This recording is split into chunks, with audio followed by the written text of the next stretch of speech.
This act of violence that I'm about to describe happened less than 150 yards from my house. It was a hot summer day, muggy from daily thunderstorms. Heat mirages rose from the street that led to my house. Cicadas flying in the air, and grasshoppers filled the shimmering air with sound. The burning white sands and rustling palm trees were alive with activity as I approached the two gentlemen standing at the edge of the road. The stifling hot breeze gave no relief to the sun beaming down from a cloudless sky that Saturday afternoon. Barely 10 past 2 is when I reached the driveway of the trailer that the two guys lived at. 3 weeks earlier, my friend named Scott told me about two bullies that had been pushing him around. To save their identity, I'll call them Jed and Clem. Jed and Clem gave Scott a black eye that day, and they ripped his shirt right off his back. Scott came to me shortly after and asked me what to do. I offered to train him on the weekends on how to evade and elude the danger like that, and also I offered to teach him the 6 points of pain, which is an eskrima, or a martial arts technique. Jed and Clem lived 3 doors down from Scott. They watched me giving Scott lessons on his backyard one day. For 3 weeks this went on until this particular Saturday when they chose to move. Jed had sandy blonde hair and he wore the wife beater sleeveless t-shirts. Jed was the dominant one of the two. He was an instigator of insults and he had a filthy mouth. This is how he started the altercation, with dominant behavior and a dirty dialogue that I would not repeat. Clem was the larger of the two. He was nearly 3 inches taller and was full average weight for his 6 foot height. So he weighed about 170 pounds, something like that. It was easy to see that Clem trusted in Jed's leadership, Jed being the older. Clem wasn't muscular, but he knew how to assert his girth. I had just left Scott's house after giving him a lesson in the 6. I still had the pocket stick in my hand as I approached the men. Both of them stood there and watched me approach on the asphalt road. As I came closer, they exhibited body language that told me they were waiting for me to pass by. My house was on another street that ran parallel to the one I was on. Jed was clenching his fists and pacing short steps, shifting from foot to foot, a typical pre-punching behavior. Yeah, that's easy to see. Clem had his arms folded and his head was down as he took the final steps to the road. I didn't perceive Clem as a problem, but Jed was concerning. I figured Jed to be a wild swinger with violent overcompensation tendencies, which usually these kind of guys do have a real problem with overcompensation. I assumed that it was Clem's job to help Jed make that happen. This assumption turned out to be correct. As I gained the driveway, Jed stepped into my path, and I stopped. I took one step backward. To my surprise, Clem was on his hands and knees behind me.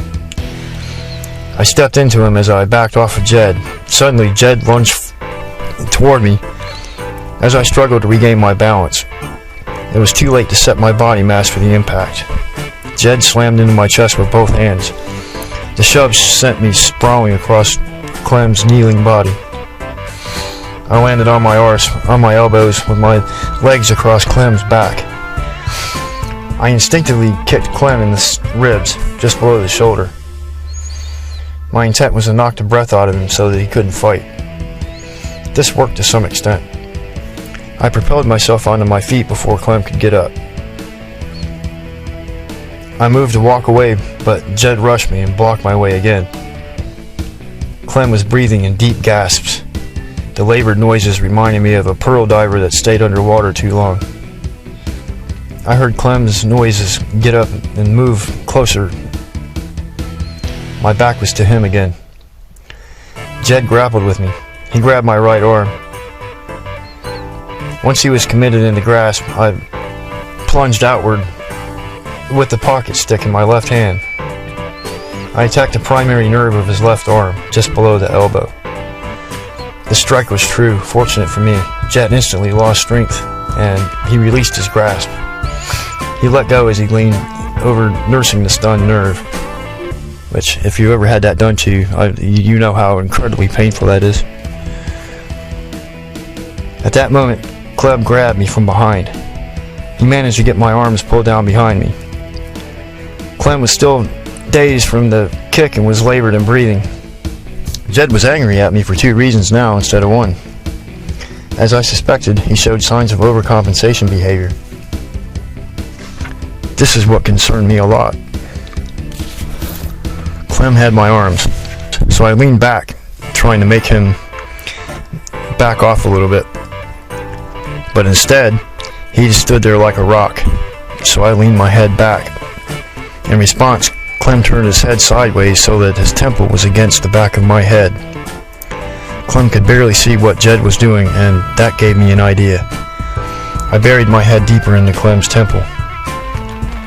Clem resisted likewise. Jed started running his mouth. He was pacing and holding his arm, because I pegged that nerve really bad, and he was hurting because of it. Clem said, "What are you doing teaching our punching bag how to fight?" And I said, "I'm teaching him how to defend himself, and you and your friends do the fighting." And Clem increased the force of his grip. This is how Scott got his black eye, so I knew what was coming, because they did the same thing to him. I just hoped that I would react fast enough. I leaned into Clem again, and Clem resisted. Jed says, "You've got some pretty fast hands, mister. Let's see how well you can fight when those hands are busy." At the time, I hear Scott yelling from his yard that the police had been called. It was of little help to me at the moment, though, but good news. It was also at this moment that I discovered Jed opens his right eye really wide just before he commits to a motion. If you can imagine, a punch command moves from his brain to his eye and then to his arm. This process of engaging emotion can predict the most dangerous moment. In Jed's case, his eye gets big and processed with every motion that he engages. As he moved, I watched the level of anger rise in him. His eye got big. He stepped forward and tossed his punch. Jed's overcompensation tendency came on strong.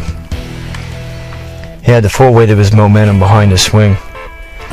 As if in slow motion, I watched the punch coming towards me. Based on my movements, Clem braced for Jed's onslaught. This was exactly what I needed. As if it were an instant replay from a barn fight with a kickboxer, I see his fist hurtling towards my face once again. At precisely the moment that it was too late for Jed to retract his punch, I ducked. Poised and ready, I collapsed to the ground. I heard Jed's punch make contact with Clem's temple. This did minor damage to Jed's hand, but the impact crushed Clem's skull like an eggshell. Clem fell to the ground unconscious. There was blood coming from his ear and nose. As Clem was hitting the ground, I was springing up with the expectation of another attack. I sprang up and moved away a few paces. I couldn't help but be happy that it wasn't me that took the punch. But I did feel bad for Clem. I still consider him to be a victim of Jed's hate to this day. Another attack never came from Jed. He was so astonished at what he had done, he was frozen in place. I didn't stick around. I went home and called police myself. They met me at my house an hour later. Cell phones didn't exist back then, and only landlines, and home is where the phone was. Jed told the police that I punched Clem in the temple, but the police proved who threw the punch with our knuckles. I was off the hook because I didn't have any injuries on my hands, but Jed certainly did. When he punched Clem in the forehead, or in the temple, it ripped the skin off his knuckles, so it was easy to see who threw the punch. Jed went to jail for two years over that, and Clem was in a coma for 5 weeks. I was never called to appear in court. As for Scott, he had a deep admiration for me after that. He watched me do what I told him to do, and I didn't get a single scratch from it. Well, less the indignity of being pushed down onto my tail side. I learned the value of this knowledge that I had through Scott. To compare behavior in people, surrounding the crimes that I've been describing to you, there is a broad base of information here for the reader, or the listener, to practice filling in the 10 moments to take action. Which the person's body language is one of those moments that you pay attention to and try to predict when to do something and when not to. A person should also learn to recognize the 5 most common types of situation. To know the situation and to know moments to react to those situations can greatly improve your ability to be safe. I'll mention that in all 7 crimes, I let the criminal commit to making the actions, and then I responded to those actions in ways that kept me safe. I didn't move to attack them per se for the fight. I thought about protecting me, and when I did attack, it guaranteed my safety, as the rib kick did with Clem. My actions directly put a stop to Jed and Clem's progression of events, as I did with the other crimes that I described. But each time I was pursuing my own safety and by avoiding their overcompensations. The martial art that I picked up elaborates on this skill. Anyone can learn this, but learning it the wrong way can have serious implications.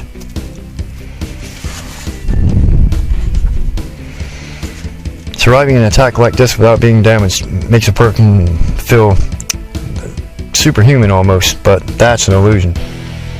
Dodging punches are serious business. Nimble limericks evade truth of circumstance. Manipulating body momentum is just as skillful of a trade. To control a person's overcompensation is a one chance for success situation, and you're either successful or you fail. It is my last resort because of this. I attempt to use any other method of persuasion. I bear in mind that if you can't persuade an unreasonable person with reason, so sometimes you just have to do something else. Using psychological warfare is one of the options. However, it tends to result in an overcompensation outburst because you make somebody so angry that they want to kill you.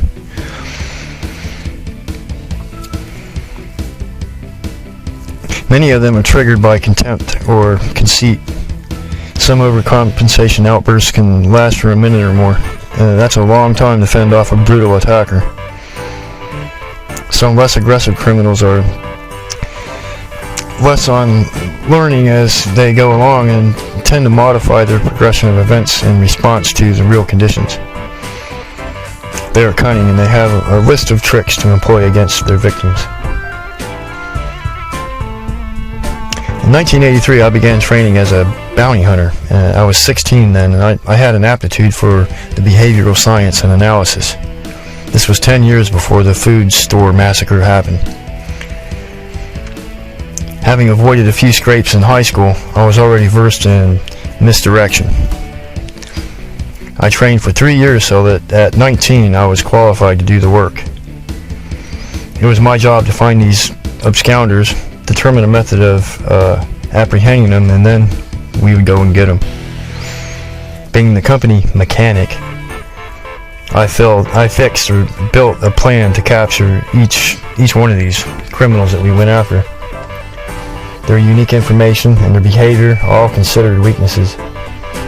Like an involuntary muscle, they do the same things the same way all the time. Tips such as an iron process with emotion and misdirecting with suggestions are great tips that serve a person right if used at just the right moment. These are accountable analysis points that allow an observer to predict the following movement or motion. Reinforce this by always responding to protect yourself, and you have a tool that you can manipulate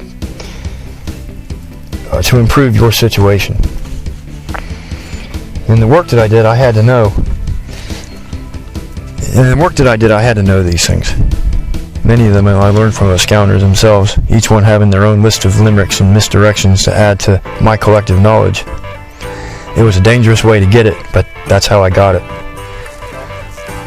The food store massacre had to syllableize. A comment was in process with his act of violence, so he had to say something before he could punch or shoot the gun. He had to voice his opinion first. And that's the same thing as somebody's eye getting wide before they throw a punch. It's the same activity in process. So I knew that I could use this if the chance came, and it did come. Basic body language, all people speak. Some may be better than others. Use this and know what comes next to maintain an advantage over a criminal. Listen to each one of the events that I've described and consider what you would do in each one of them. Each one has a moment to take action and a moment to stand back. Your conclusion may be different than mine. Doing this implies good skill building and opportunities and molds the thinking to analyze.